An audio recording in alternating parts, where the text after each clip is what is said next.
ঈদের পরে আজকে প্রথম আমি ঘুরতে বের হলাম। মানে এতদিন পরে বের হয়েছি। সত্যি বলতে ঈদের মধ্যে প্রতিটা জায়গায় এত মানুষ, এত ভিড় দেখার পরে কোথাও যেতে ইচ্ছা করেনি। কিন্তু এতদিন পরে ঘুরতে গিয়েও মনের মতো ঘুরতে পারলাম না। তো চলুন ভিডিওটা একেবারে প্রথম থেকেই শুরু করি, আর কোথায় ঘুরতে গিয়েছি, কি করেছি সব কিছুই আপনাদের সঙ্গে শেয়ার করি। আসসালামু আলাইকুম everyone, it's me Monalisa and welcome to my new another video. I hope আপনারা সবাই অনেক ভালো আছেন। আলহামদুলিল্লাহ, আল্লাহর রহমতে আমিও অনেক ভালো আছি। তো আজকে যাব বড় আপুদের বাসায়, দেন ওইখান থেকে একটু ঘুরতে বের হব।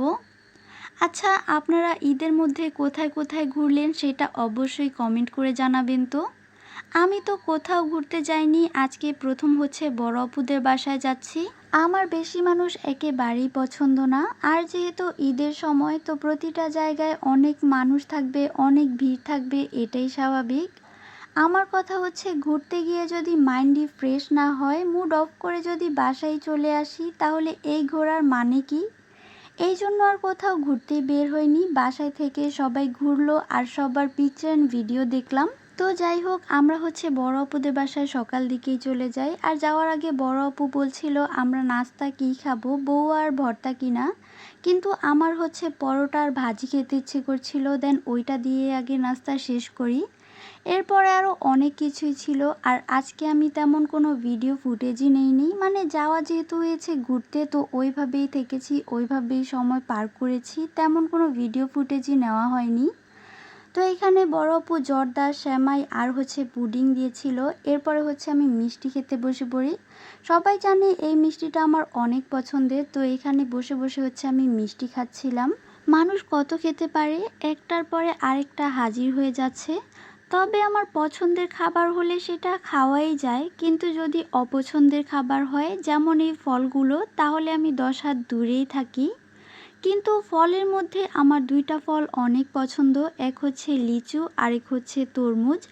এই দুইটা ফল আমি যতই খাই আমার তৃপ্তি মেটে না, মানে এত পরিমাণের পছন্দ। তো এরপরে আবার দুপুরের খাবারও সময় হয়ে যায়। এইখানে বড় আপু সবগুলো খাবার এনে রাখছিল, আর প্রত্যেকটা খাবার বড় আপুই রান্না করেছে। বড় আপুদের বাসায় গেলে যত ধরনের খাবারের আইটেমই রান্না করা হোক না কেন, এক ধরনের শাক তো থাকবেই, মানে এইটা মাস্ট। তো দেখছিলাম যে সবগুলো খাবারই আমার অনেক পছন্দের, শুধুমাত্র শাকটা বাদে, কারণ শাক আমার পছন্দই না। আর আমি তো প্রথমেই বললাম আজকে আমি তেমন একটা ভিডিও ফুটেজ নিয়েই রাখিনি, যতটুকু নিয়ে রেখেছিলাম ওইটাই আপনাদের সঙ্গে শেয়ার করলাম। ভিডিওটা হয়তো একটু এলোমেলো, কারণ আমি তো ভিডিওই নেইনি। তো খাওয়া দাওয়া শেষ করে এরপরে চলে যাই আমরা পদ্মার পাড়ে, মানে লৌহজং থানার মাঠ যেটাকে বলা হয়। আমরা ভেবেছিলাম হয়তো পানি উপরে আছে, আমরা বলতে আমি আর প্রথমেই ভেবেছিলাম।